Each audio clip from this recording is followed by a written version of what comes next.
नमस्कार दोस्तों, आपके अपने YouTube channel AL big study पर स्वागत है। दोस्तों, इस वीडियो में हम यूपी पुलिस री एग्ज़ाम के लिए हिंदी का प्रैक्टिस सेट देखेंगे। तो दोस्तों देखते हैं पहले प्रश्न को।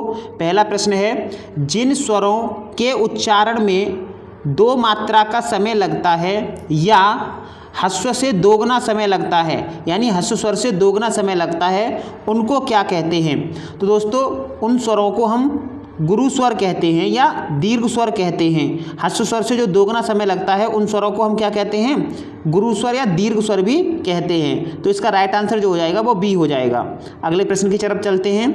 अगला प्रश्न है, जिन स्वरों का वर्गीकरण जब जीव के भाग के आधार पर किया जाता है तो निम्नलिखित में से कौन सा भेद इसके अंतर्गत नहीं आएगा? यानी जीव के आधार पर करते हैं तो जीव के आधार पर तीन भाग होते हैं, अग्रस्वर, मध्य स्वर और पश्च स्वर। उसके अंतर्गत विव्रत स्वर नहीं आता है। तो आपका राइट आंसर जो हो जाएगा वो क्या हो जाएगा? डी हो जाएगा।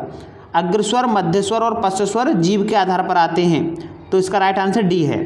अगले प्रश्न की तरफ चलते हैं। अगला प्रश्न है, निम्न में से अर्धस्वर कहलाता है। अर्धस्वर क्या कहलाता है? तो दोस्तों या और बा जो होते हैं वो अर्धस्वर कहलाते हैं। या और बा को हम क्या कहते हैं? अर्धस्वर।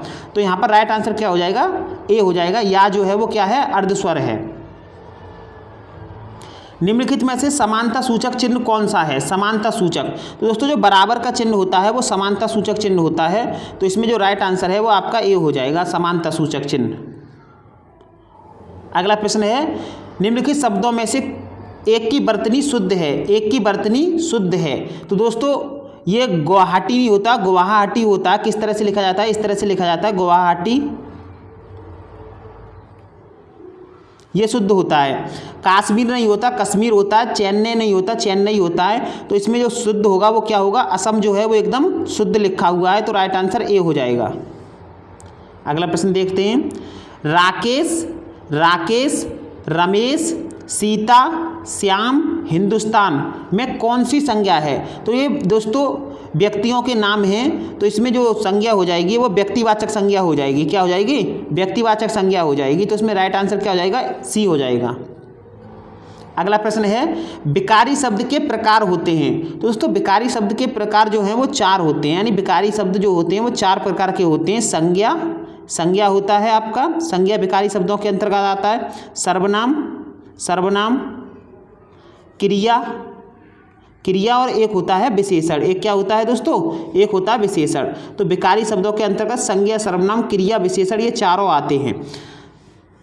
तो राइट आंसर क्या हो जाएगा? ए हो जाएगा। पुरुषवाचक सर्वनाम के कितने भेद होते हैं? दोस्तों पुरुषवाचक सर्वनाम के तीन भेद होते हैं, उत्तम पुरुष, मध्यम पुरुष और अन्य पुरुष। पुरुषवाचक सर्वनाम के तीन भेद होते हैं, उत्तम, मध्यम और अन्य। तो दोस्तों देख लेते हैं वो तीन भेदों के अंतर्गत कौन कौन से सर्वनाम आते हैं।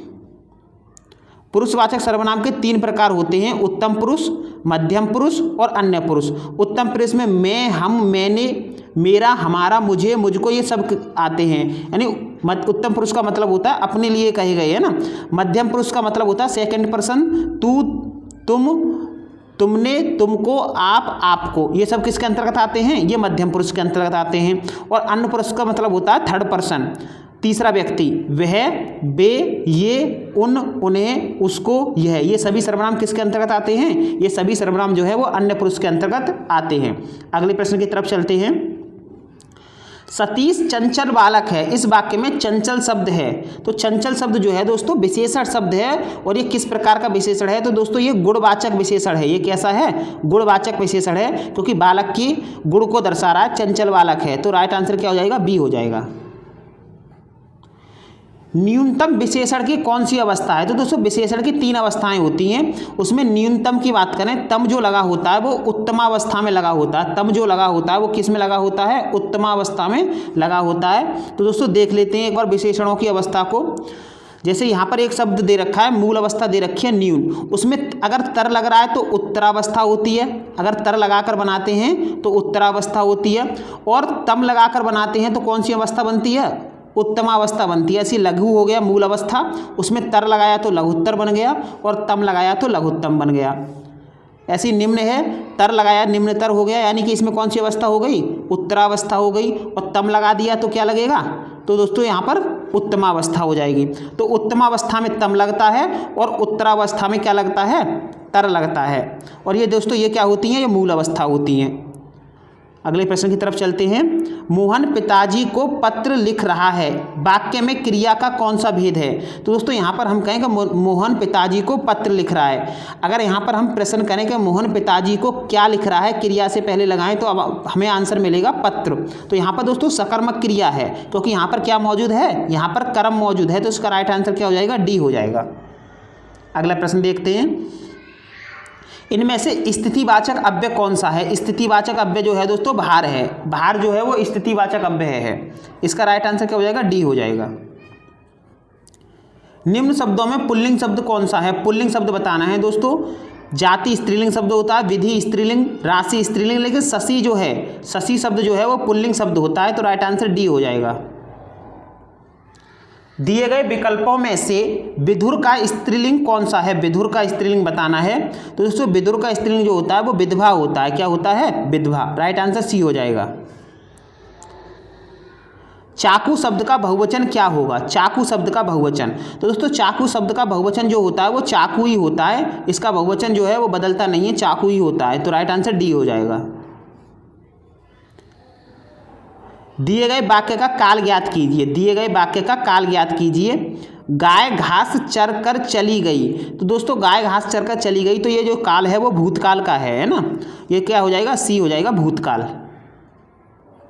मुख्यमंत्री ने घोषणा की को कर्म वाच्य में बदलने पर क्या होगा। तो मुख्यमंत्री ने घोषणा की को कर्म वाच्य में अगर दोस्तों हमें बदलना हो तो ये हो जाएगा मुख्यमंत्री के द्वारा घोषणा की गई। के द्वारा घोषणा की गई। अगला है से या के द्वारा किस कारक का परसर्ग है।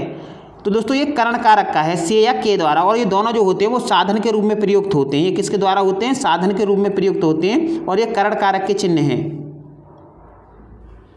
अगला प्रश्न है, इनमें से कौन सा तद्भव है। तद्भव बताना है दोस्तों हमें। ये तो तत्सम है, मृत्यु भी तत्सम है और दंत भी तत्सम है, लेकिन कंधा शब्द जो है वो तद्भव शब्द है, क्योंकि इसका तत्सम जो होता है वो स्कंध होता है। इसका तत्सम जो होता है वो क्या होता है दोस्तों, स्कंध होता है कंधा का।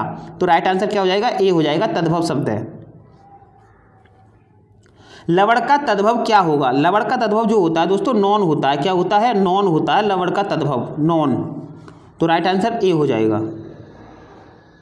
मीनाक्षी का अर्थ क्या होता है। तो दोस्तों मीनाक्षी का अर्थ जो होता है वो मछली की तरह गोल आंखों वाली, मछली की तरह गोल आंखों वाली मीनाक्षी का अर्थ होता है। सावधानी शब्द में प्रयुक्त प्रत्यय है। तो दोस्तों सावधान तो मूल शब्द है, उसमें ई प्रत्यय लगाया है। तो इसमें जो प्रत्यय है वो ई प्रत्यय है।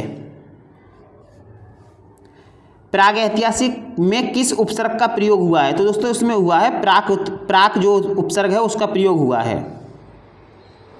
अगला प्रश्न है, भौतिक का विलोम शब्द है। तो भौतिक का विलोम शब्द जो होता है वो आध्यात्मिक होता है। क्या होता है, आध्यात्मिक होता है। निम्नलिखित में से कौन सा शब्द हास्य का विलोमार्थी है। हास्य का विलोमार्थी, तो हास्य का जो होता है वो रुदन होता है। क्या होता है, रुदन होता है, क्योंकि हास्य का अर्थ होता है हंसना और रुदन का अर्थ होता है रोना। तो इसका राइट आंसर क्या हो जाएगा, सी हो जाएगा। अंक का अर्थ नहीं होता। तो दोस्तों अंक का अर्थ जो होता है वो गोद भी होता है, चिन्ह भी होता है, संख्या भी होता है, लेकिन अंग नहीं होता। तो इसमें राइट आंसर डी हो जाएगा। इनमें से मदरा का पर्यायवाची कौन सा नहीं है। मदरा का पर्यायवाची कौन सा नहीं है। सुरा भी होता है, मधु भी होता है, मद भी होता है, लेकिन अमी जो है वो, अमी जो है दोस्तों वो ये अमृत का पर्यायवाची है। ये किसका पर्यायवाची है, ये अमृत का पर्यायवाची होता है अमी। ये मदरा का नहीं है। तो राइट आंसर सी हो जाएगा। कोटि का अर्थ श्रेणी होता है। कोटि का अन्य अर्थ क्या होता है। दोस्तों एक कोटि की बात करें तो इसका अर्थ तो श्रेणी होता है, और कोटि का अन्य क्या होता है, तो करोड़ होता है। कोटि का अन्य अर्थ क्या होता है, करोड़ होता है। अगला प्रश्न देखते हैं दोस्तों। अगला प्रश्न है, किस विकल्प में शब्द युग्म का अर्थ भेद सही नहीं है। तो यहाँ पर दोस्तों देखा है बलि और बले। तो यहाँ पर बलि और बलि का अर्थ दे रखा है। तो बलि का अर्थ तो दोस्तों वीर होता है। बलि का अर्थ क्या होता है, वीर होता है। और बलि का अर्थ होता है, बलि का अर्थ होता है बलिदान। बलि का अर्थ क्या होता है, बलिदान। तो यहाँ पर दोस्तों यहाँ पर ये जो है बलवान और गाय ये सही नहीं है। ए ऑप्शन ही इसका राइट हो जाएगा। ए ऑप्शन ही क्या हो जाएगा, राइट हो जाएगा। और सभी ठीक हैं। तो इसका राइट आंसर क्या हो जाएगा, ए हो जाएगा। कनिष्ठिका और मध्यमा के बीच की अंगुली को कहते हैं, अनामिका कहते हैं दोस्तों, अनामिका कहते हैं। राइट आंसर डी हो जाएगा। भला चाहने वाला, दोस्तों भला चाहने वाला होता है उसे हम हितैषी कहते हैं। क्या कहते हैं? हितैषी कहते हैं भला चाहने वाले को। एक एक शब्द का संधि विच्छेद, तो दोस्तों एक एक शब्द में एक धन एक से मिलकर बना है, तो इसका राइट आंसर क्या हो जाएगा? ए हो जाएगा, एक धन एक। कर्मधारय समास का उदाहरण है, दोस्तों कर्मधारय समास का उदाहरण जो हो जाएगा, ये तो दोस्तों बहुब्रीहि समास का उदाहरण है, ये भी बहुब्रीहि समास का उदाहरण है, ये राजकुमार तत्पुरुष समास का उदाहरण है। लेकिन पंचक्की की बात करें, पंचक्की की बात करें तो ये कर्मधारय समास का उदाहरण है, क्योंकि इसका समास वगैरह जो होता है वो होता है पानी से चलती है जो चक्की, पानी से चलती है जो चक्की, उसे क्या कहते हैं? पंचक्की। तो राइट आंसर क्या हो जाएगा? सी, कर्मधारय समास। अगला प्रश्न देखते हैं। अगला प्रश्न है, मैं विदेश नहीं जाऊंगा, यह किस प्रकार का वाक्य है? तो दोस्तों ये है निषेधवाचक वाक्य, क्योंकि इसमें किसी काम के ना होने की बात चल रही है, तो निषेधवाचक वाक्य। तो राइट आंसर क्या हो जाएगा? डी हो जाएगा। निम्नलिखित में से शुद्ध वाक्य है, तो शुद्ध वाक्य की बात करें तो यहाँ पर शुद्ध वाक्य हो जाएगा, यहाँ गाय का शुद्ध दूध मिलता है, यहाँ गाय का शुद्ध दूध मिलता है। तो राइट आंसर बी हो जाएगा। अगला प्रश्न देखते हैं। अगला प्रश्न है, साहित्य में रस का क्या अर्थ है? तो दोस्तों साहित्य में जो रस का अर्थ होता है वो होता है साहित्य से मिलने वाली आनंदानुभूति। तो राइट आंसर क्या हो जाएगा? डी हो जाएगा। छंदों की गणना किससे की जाती है? छंदों की गणना किससे की जाती है? तो दोस्तों छंद जो होते हैं वो वर्ण और मात्रा के आधार पर इनकी गणना की जाती है, वर्ण और मात्रा के आधार पर। अगर मात्रा के आधार पर कर रहे हैं तो मात्रिक छंद होता है, और वर्ण के आधार पर कर रहे हैं गणना तो वाणिक छंद कहलाता है। तो राइट आंसर क्या हो जाएगा? सी हो जाएगा।